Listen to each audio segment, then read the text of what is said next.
गांव की बहू बनी कलेक्टर। रीमा एक शहर की पढ़ी लिखी लड़की थी जिसकी आज शादी थी, लेकिन वो शादी से खुश नहीं थी। माँ, आप गलत कर रही हैं। बेटी, क्या गलत है क्या सही, ये तुझे तो पता है ना कि घर में सिर्फ तेरे पिताजी की ही चलती है। अब मैं उनसे कुछ भी नहीं कह सकती। लेकिन माँ, आप उन्हें समझा सकती थी, मुझे भी शादी नहीं करनी थी। आपको मालूम है ना मेरा सपना क्या है। जो सपने तूने देखे थे उन्हें भूल जा। अब बस एक ही चीज याद रख कि तेरी शादी सोनू जी से होने वाली है और उनका परिवार बहुत मान मर्यादा वाला है। अगर उन्हें तेरे सपने के बारे में पता चल गया तो 2 मिनट में पूरा घर सर पर उठा लेंगे। इसलिए जैसे पूरी जिंदगी मैंने तेरे पिताजी के साथ गुजार दी, वैसे ही तुझे भी गुजारनी होगी। माँ, आप समझिए ना, कुछ नहीं समझना मुझे। जो कह रही हूँ वो कर, चुपचाप मंडप में आ जाना। कुछ ही देर में रीमा की शादी हो जाती है। रीमा की शादी एक गांव में हुई थी जहां सभी पिछड़े ख्यालों के थे। शादी की रात रीमा का पति उससे कहता है, क्या हुआ, तुम इतनी खामोश क्यों हो? अगर तुम कुछ कहना चाहती हो तो कह सकती हो। मैं ये शादी नहीं करना चाहती थी। क्या शादी नहीं करना चाहती थी? लेकिन क्यों? क्या कोई और है तुम्हारी लाइफ में? नहीं, असल में मुझे पढ़ाई करके आगे बढ़ना था, मुझे कलेक्टर बनना था। लेकिन मेरी माँ और पिताजी ने मेरी बात नहीं सुनी और मेरी शादी करवा दी। उनका मानना था कि लड़की पढ़ लिख कर क्या करेगी, शादी के बाद तो वैसे भी घर संभालना है। नहीं, मैं ऐसा नहीं मानता। मेरा मानना है कि लड़की को भी पढ़ लिख कर आगे बढ़ना चाहिए। मुझे खुशी है कि आप मेरी इस सोच से प्रभावित हैं, लेकिन अब कोई फायदा नहीं है। ऐसा क्यों कहती हो? मैं हूँ ना, मुझे कुछ वक्त दो और मैं तुम्हारे सपने को पूरा करने में तुम्हारी मदद करूँगा। रीमा सोनू जैसे अच्छे लड़के को अपने जीवन साथी के रूप में पाकर बहुत खुश थी। शादी के अगले दिन सोनू की माँ रीमा से कहती है, सुनो बहू, आज घर में बहुत सारे मेहमान आने वाले हैं, सबके लिए अच्छा अच्छा खाना बना देना। और हाँ, खाने में कोई कमी ना रह जाए, वरना हमारी बेइज्जती हो जाएगी। माँ जी, मैं अपनी पूरी कोशिश करूँगी कि सबसे अच्छा खाना बनाकर आपके मेहमानों को खुश कर दूं। हाँ, तो जैसे ये जुबान चला रही है वैसे भी हाथ चला लेना। ठीक है माँ जी। अपनी सास के कहने पर रीमा जल्दी जल्दी खाना बनाने की तैयारियों में लग जाती है। कुछ देर के बाद घर में काफी सारे मेहमान आ जाते हैं। जब रीमा सबके लिए चाय नाश्ता लेकर जाती है तो एक औरत कांता से कहती है, बहू तो आपकी बहुत सुंदर है कांता जी, लेकिन मैंने सुना है बहू पढ़ाई में भी बहुत तेज थी, शायद शादी के बाद भी कुछ काम करेगी। ये क्या बात कर रही हो आप बहन जी? आज तक आपने हमारे खानदान की बहू बेटियों को घर से बाहर निकलते हुए देखा है क्या? नहीं। फिर आपने सोच कैसे लिया कि हम अपनी बहू को नौकरी करने देंगे? अरे जो पढ़ाई की सो की, अपने मायके में की, अब उसका कोई फायदा नहीं। हमें कौन सा अपनी बहू को कलेक्टर बनाना है। कांता की बात सुनकर सभी औरतें हंसने लगती है, लेकिन अपनी सास की इस बात से रीमा का मन उदास था, क्योंकि एक दिन पहले ही उसके पति ने उससे वादा किया था कि वो अपनी पत्नी को कलेक्टर बनाएगा। अगले दिन सोनू रीमा के पास आता है और कहता है, चलो रीमा, बहुत हो गया घर का काम, चलो मैं तुम्हें अपना गांव दिखा कर आता हूँ। लेकिन अभी बहुत सारा काम बाकी है। सोनू रीमा को अपने साथ ले जाता है। गांव में एक जगह बहुत सारी औरतें पानी के एक ही नल के पास भीड़ लगाकर खड़ी थी। भीड़ बहुत लंबी थी, जिसे देखकर रीमा सोनू से कहती है, ये इतनी लंबी लाइन किस चीज की लगी है? कुछ नहीं, ये सब बस पानी के लिए लाइन लगाकर खड़े हैं। क्या पानी के लिए इतनी बड़ी लाइन? यहाँ बस एक ही नल है क्या? हाँ, ऐसा ही कह सकती हो।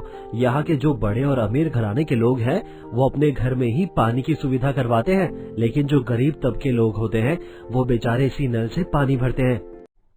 ये तो गलत है। एक गांव में सिर्फ एक ही नल, इससे तो सबको पानी नहीं मिल पाएगा। कम से कम एक गांव में 10 से अधिक नल की जरूरत है। यहाँ के कलेक्टर को ये चीजें देखनी चाहिए। अब उन्हें कौन ही बोले, ये बेचारे रोज के कमाने खाने वाले लोग हैं, और जो सरकारी अधिकारी है वो गांव की उन्नति के लिए मिलने वाले पैसे आपस में बांट लेते हैं। हमारा प्रशासन बहुत मैला हो गया है। खैर चलो हम आगे चलते हैं। दोनों गांव में घूम ही रहे थे कि तभी वो देखते हैं कि कुछ लोग आपस में लड़ रहे थे। ये देखकर रीमा कहती है, अरे शायद यहाँ किसी का झगड़ा हो गया है। ये तो आम बात है, मुझे मालूम है वो क्यों झगड़ रहे हैं। क्यों? हमारे गांव में एक ही पक्की सड़क है जहां से लोग ज्यादा से ज्यादा आया जाया करते हैं और इस वजह से यहाँ अक्सर जाम लग जाता है और एक दूसरे को लोग ठोक देते हैं और वहाँ भी कुछ ऐसा ही हुआ होगा।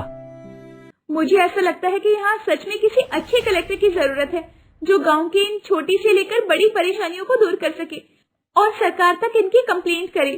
तुम्हें मालूम है मैं आज तुम्हें यहाँ क्यों लेकर आया हूँ? घुमाने?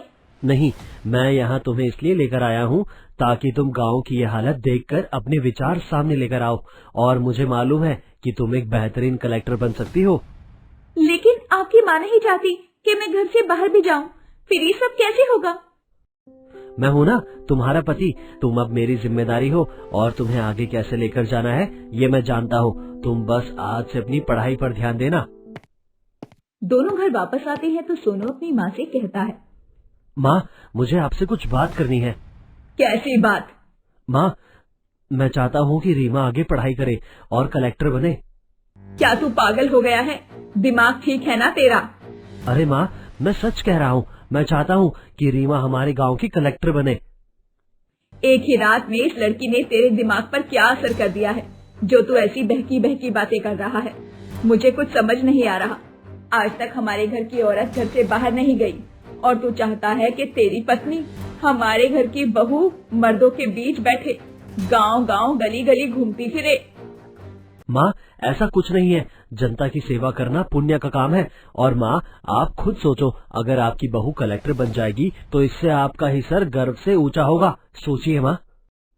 सोनू अपनी माँ को बहुत समझाता है जिसकी बातें सुनकर कांता सोच में पड़ जाती है। वैसे ये सही रहेगा, अगर मेरी बहू कलेक्टर बन जाएगी तो गांव में मेरा सर और ऊंचा हो जाएगा। फिर मुझे सब कलेक्टर की सास कहेंगे, इससे मेरा ही फायदा है। पूरे गांव में मेरा मान सम्मान बढ़ेगा। क्या हुआ माँ, आप क्या सोच रही हैं? सोच रही हूँ जब बहू कलेक्टर बन जाएगी तो पूरे गांव को दावत दूं। यानी माँ आप रीमा के साथ है? हाँ, लेकिन अगर ये इस गांव की कलेक्टर बनेगी तो इसे मन लगाकर काम करना होगा। जी माँ जी, मैं अपना पूरा मन लगाकर अपने गांव और क्षेत्र की सेवा करूंगी। आखिरकार कांता भी अपनी बहू का साथ देती है और बहुत मेहनत के बाद रीमा कलेक्टर बन जाती है और पूरे गांव में कांता की नई कलेक्टर बहू के बनने की बातें जोरों से फैल गई थी।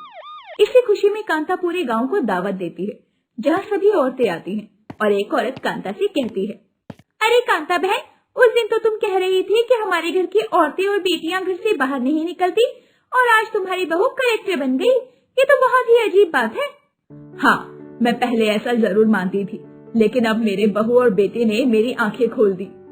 कांता की बात सुनकर सभी चुप हो जाते हैं और कांता की नई बहू की कलेक्टर बनने की खुशी मनाते हैं। और रीमा कलेक्टर बनने के बाद गांव की उन्नति के बारे में बहुत सारे काम करती है। तो दोस्तों, आपको हमारी आज की ये कहानी कैसी लगी हमें कमेंट करके बताएं और ऐसी ही मजेदार कहानियाँ देखने के लिए हमारे चैनल को लाइक और सब्सक्राइब करना न भूलें। सड़क किनारे गरीब से खांचे के आगे बूढ़ी लक्ष्मी रोजाना चाय की टपरी लगाकर रोजी रोटी चलाती है। राम राम लक्ष्मी काकी, 2 कुल्हड़ वाली चाय पिलाना। बस चाय उबल रही है बेटा, तब तक बैठ जाओ। ये लो बेटा 2 चाय। अरे अम्मा, ऐसी खाली खाली चाय कैसे पियेंगे? साथ में मट्ठी या फैन दे दो। अच्छा देती हूँ बेटा। ये मेरी मट्ठी की थैली कहाँ गई? तभी झोपड़ी में से मधु बाहर आती है। माँ, ये लो, मट्ठी अंदर ही रह गई थी। चाय के स्टॉल पर बैठे सारे ग्राहक घूर घूर कर मधु को देखने लगते हैं। मधु दूध की जितनी गोरी सुंदर है, लंबे काले बाल कमर तक बलखा रहे हैं। अरे भाई, चाय वाली आंटी की बेटी तो मिस इंडिया की जितनी खूबसूरत है, बिल्कुल हूर की परी है। मधु, चल घर के अंदर जा। जी माँ। लक्ष्मी सारा दिन ग्राहक के बातों को सोचकर चिंता करती है। कुछ घंटों बाद, माँ रात के 10 बज गए हैं, तुमने अभी तक चाय का स्टॉल बंद नहीं किया। 10 बज भी गए, आज तो समय का पता ही नहीं चला। दोनों माँ बेटी सारा सामान समेटकर झोपड़ी के अंदर ले आते हैं, जहाँ पुरानी सी एक चारपाई डली हुई है। मिट्टी का एक चूल्हा बना हुआ है। माँ, खाना लगाऊं ना? नहीं बिटिया, तू खा ले, मुझे भूख नहीं लगी है। अरे ऐसे कैसे भूख नहीं लगी? आज तुमने पूरा दिन कुछ खाया भी नहीं है, ऐसे शरीर में कमजोरी आ जाएगी माँ। और चाय कैसे बेचोगी? हाँ तो क्या होगा, ज्यादा से ज्यादा मर जाऊंगी। अरे जिस माँ के घर में जवान कवारी लड़की हो, उनकी चिंता तू नहीं समझेगी। ये दुनिया बहुत खराब है। इतने वक्त से चाय बेचकर भी मैं अब तक तेरी शादी लायक पैसे नहीं जोड़ पाई हूँ। मगर माँ, मैं अभी शादी नहीं करना चाहती। मैंने एक सपना देखा है कि मैं मिस इंडिया बनना चाहती हूँ और एक अलग मंजिल हासिल करना चाहती हूँ। अरे लड़की, मैंने तुझे कितनी बार बोला है ना, मिस इंडिया बनने का ख्वाब देखना छोड़ दे। गरीब की लड़की को इतने बड़े ख्वाब देखने का कोई अधिकार नहीं। बस मेरी केवल इतनी इच्छा है कि मेरे जीते जी तू अपना घर बसा ले। इस समाज में गरीब लड़की का सुंदर होना अभिशाप की तरह है। ठीक है माँ, अगर मेरी शादी कर लेने से तुम्हारी चिंता दूर हो जाएगी तो मैं तैयार हूँ। अगले दिन लक्ष्मी मधु की कुंडली पंडित जी को दिखाती है, मगर ज्यादातर लड़के वाले झोपड़ी देखकर रिश्ता करने से इनकार कर देते थे। फिर एक दिन लीलावती अपने बेटे का रिश्ता लेकर आती है। आजी आइए आइए, पधारिए यजमान, अपना ही घर समझिए। लक्ष्मी बहन, लड़के वाले आ गए हैं। जी आई पंडित जी। ले बिटिया, लड़के वालों को जाकर नाश्ता पानी करवा और सुन, पैर छू लेना। जी माँ जी, प्रणाम। खुश रहो बेटी। जी चाय लीजिए ना। बहन जी, बेटी तो आपकी बहुत खूबसूरत है, मगर समाज और रिश्तेदार तो दहेज कितना मिला ये देखते हैं, तो ज्यादा कुछ नहीं मांग रही आपसे। आप केवल बस मेरे बेटे के लिए सोने की 1 तोले की चैन और 1 तोले की अंगूठी बनवा दो और बुलेट दे दो। बाकी फर्नीचर का सामान तो आप अपनी बेटी को दोगी ही। लड़के वालों को दहेज में इतना कुछ मांगता देखकर लक्ष्मी चिंतित हो जाती है। बहन जी, आप तो जानती हैं कि मैं चाय बेचती हूँ। सोने की चैन अंगूठी देना मेरी क्षमता से बाहर है और सही मायने में तो दुगना ही दहेज है। चलो ठीक है, बुलेट रहने दो, सोने की चैन और अंगूठी तो दे ही दो। अरे मेरे बेटे की पहली शादी में 2 ट्रक भरकर दहेज आया था। ये आपके बेटे की दूसरी शादी है, क्षमा कीजिएगा, लेकिन मैं अपनी कंवारी बेटी की शादी पहले से ही शादीशुदा मर्द से नहीं करवाऊंगी। आप लोग जा सकते हैं। गजब बेइज्जती है भैया, पहले लड़की देखने के लिए बुला लिया और फिर एकदम से मना कर दिया। हम तो जा रहे हैं, लेकिन एक बात याद रखना, कोई भी लड़का तुम जैसी गरीब चाय बेचने वाली लड़की के साथ रिश्ता नहीं करेगा। कंवारी बिठा कर रखना इसे। लीलावती के कसे गए ताने छुरी की तरह लक्ष्मी के कलेजे में चुभ जाते हैं। लक्ष्मी खटिया पकड़ लेती है। ऐसे में खर्चा चलाने के लिए मधु चाय का स्टॉल अकेले संभालती है, पर कहीं न कहीं मिस इंडिया बनने का सपना उसके मन में भी फूल रहा था। फिर एक दिन तेज बारिश के चलते पूरी सड़क पर ट्रैफिक जाम लग जाता है। डैम इट, इस ट्रैफिक जाम को भी आज ही लगना था और मुझे फैशन शो में भी जाना है, वो भी ऑन द टाइम। तभी अनमोल के फोन पर उसकी पर्सनल सेक्रेटरी का फोन आता है। हाँ परी, फैशन शो की सारी तैयारी हो गई है ना, और रैंप वॉक का स्टेज भी रेडी है ना? अनमोल सर, यहाँ पर बहुत गड़बड़ हो गई है। फैशन शो की मेन मॉडल ने एंड टाइम पर मॉडलिंग करने से कैंसिल कर दिया है। चीफ गेस्ट, वॉलेंटियर सब लोग आ चुके हैं। आप कुछ कीजिए ना। अच्छा ठीक है, मैं कुछ करता हूँ। आज का दिन खराब हो, इन मॉडल्स को जरा सा ग्लैमर मिलता नहीं कि खुद को मिस इंडिया समझने लगती है। इतनी जल्दी नए मॉडल कहाँ से ढूंढ कर लाऊं? चिंता में आकर अनमोल चाय पीने आता है।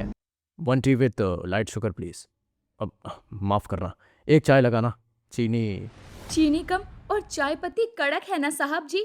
मुझे इंग्लिश आती है। अरे फैंटास्टिक, मुझे लगा तुम्हें इंग्लिश नहीं आती। सर मैंने ग्रेजुएशन की हुई है, वो भी इंग्लिश मीडियम से, हाई मार्क्स से। अच्छी खासी पढ़ी लिखी होकर तुम चाय क्यों बेच रही हो? सुंदर हो, हाइटेड भी हो, तुम मिस इंडिया बनने की कोशिश क्यों नहीं करती? साहब मुझ पर बीमार माँ की जिम्मेदारी है। अब मेरा मिस इंडिया बनने का ख्वाब मेरा नहीं रहा। वैसे मैं मॉडलिंग और स्टेज शो करवाता हूँ, मुझे इमीडिएट मॉडल की जरूरत है। अगर तुम मॉडलिंग करोगी तो मैं तुम्हें 50,000 रुपए दूंगा।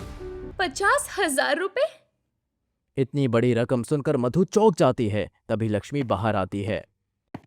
सोच क्या रही है मेरी बच्ची, तेरी तकदीर खुद चलकर दरवाजे पर आई है। जा कर ले अपने ख्वाब पूरे। मधु की आंखों में खुशी के आंसू आ जाते हैं।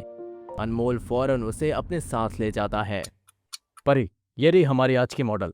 अब जल्दी से इसके ड्रेस रेडी करवाओ एंड मेकअप आर्टिस्ट से कहकर इसका मेकअप करवाओ। मधु की खूबसूरती को देखकर कहीं न कहीं परी चल जाती है। नाम क्या है तुम्हारा? जी मधु, मैं एक गरीब चाय बेचने वाले की बेटी हूँ। तो अब एक चाय बेचने वाली की बेटी मॉडलिंग करेगी? क्यों? एक गरीब चाय बेचने वाले की बेटी मॉडलिंग नहीं कर सकती क्या? एक दिन मैं मिस इंडिया बनूंगी। सुनो गरीब लड़की, इस ग्लैमर की दुनिया में तुम जैसे की जगह नहीं है। तुम्हें मॉडल के रूप में चुनाव करना अनमोल सर की मजबूरी थी, क्योंकि हमारी मॉडल एंड टाइम पर चली गई। जैसे ही शो खत्म होता है, सर तुम्हें दूध में से मक्खी की तरह निकाल कर फेंक देंगे। अगर तुम ये सोच रही हो कि मैं तुम्हारी बातें सुनकर मॉडलिंग छोड़कर चली जाऊंगी, तो ऐसा नहीं होगा।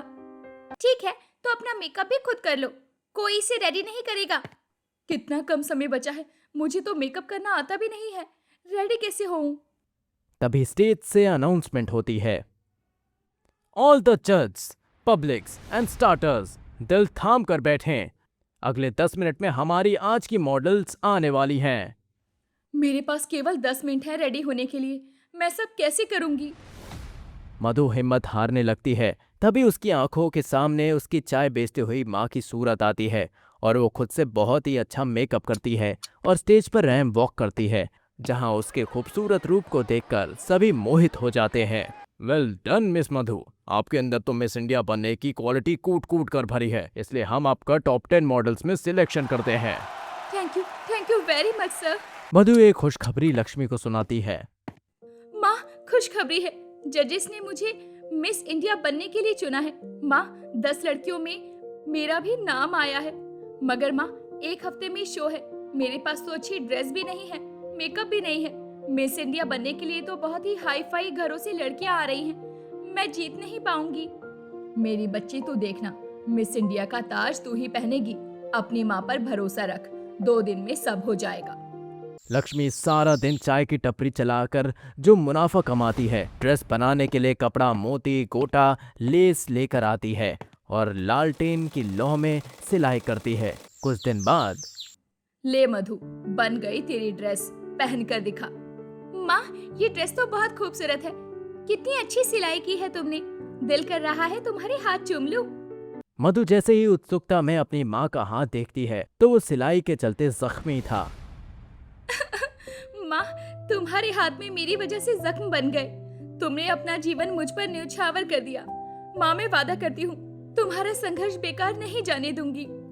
मेरी बच्ची, तेरे साथ इस देश की लाखों लड़कियों का भविष्य जुड़ा है, तुझे मिस इंडिया बनना है। मधु ड्रेस पहन लेती है। लक्ष्मी ताजे फूल पत्तों से सौंदर्य प्रसाधन बनाकर मेकअप करती है। मधु मिस इंडिया कंपटीशन में पहुंच जाती है, जहां लाखों लोग की जनता बैठी थी। सब प्रतिभागी अपना प्रदर्शन पेश कर रहे हैं और अंत में मधु स्टेज पर आती है। उसकी आंखों में स्वाभिमान की चमक थी। सबसे सवाल जवाब किए जाते हैं, जिसमें बाकी मॉडल्स रुक जाती, मगर मधु बिना हिचके जवाब देती।